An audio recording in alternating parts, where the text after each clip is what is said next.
into some of the policy differences. I think what happened here is that Trump saw this piece of legislation that Andy Ogles, Republican congressman, was putting forward to try to deport Mamdani, and somehow took that to mean that Mamdani must be here illegally, else why could he be deported? And I think that was an unfortunate error because it only serves to elevate Mamdani's profile, and if the conservative goal is to prevent him from becoming the face of the Democratic Party, then making him into a martyr of sorts is the exact opposite impact that you would want to have.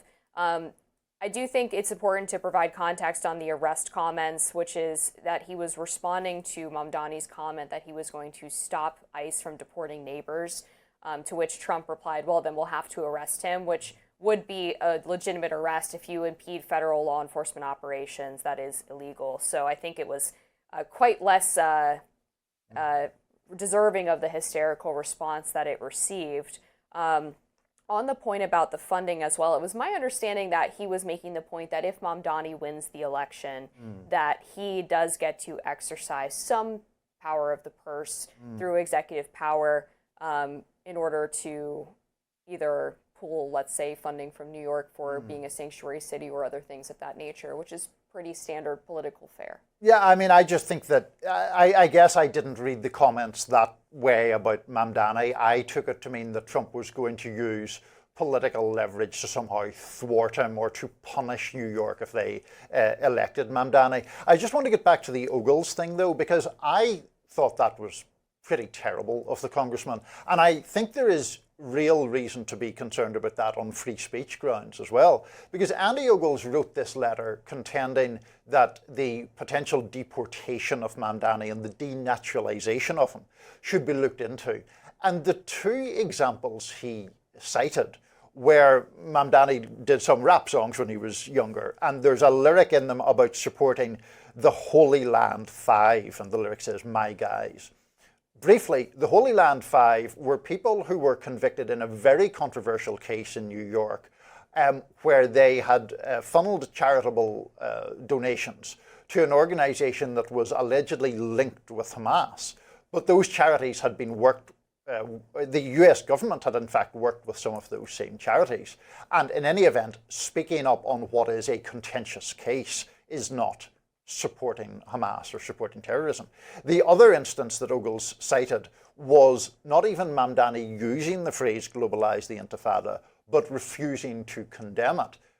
We could get into the debate about that phrase, although it would take up quite a lot of time in this segment, but the idea that not condemning what other people say should be grounds for deportation or denaturalization, I think that's an absurd idea. Yeah, I think he's trying to get headlines. Yeah. And, as he often does. Right. Yeah. So I'm not a huge fan of that. Yeah. Do you have more to say? I just wanted to read the Trump quote about the funding. I think I'm going to have a lot of fun with him, watching him, because he has to come right through this building to get his money, and then threatening to withhold funding from New York if Mamdani doesn't do the right thing. So to me, it reads as after the election if he were to win. But all of that being said, we can get into the policies of Mamdani and what they mean for New York.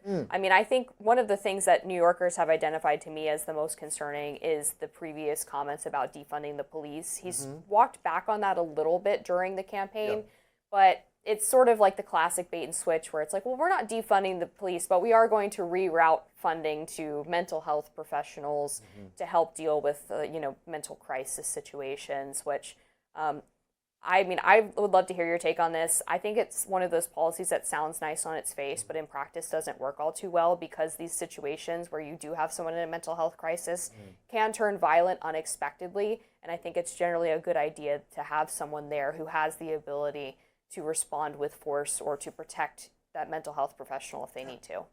I think in broad terms, the counter to that wouldn't be that what you just said is wrong, but it would be that if you have a primarily law enforcement agency dealing with mental health, they are doing something for which their training is limited at least, and law enforcement agencies respond by enforcing the law, and so they are not so well positioned to deal with those kind of mental health crises.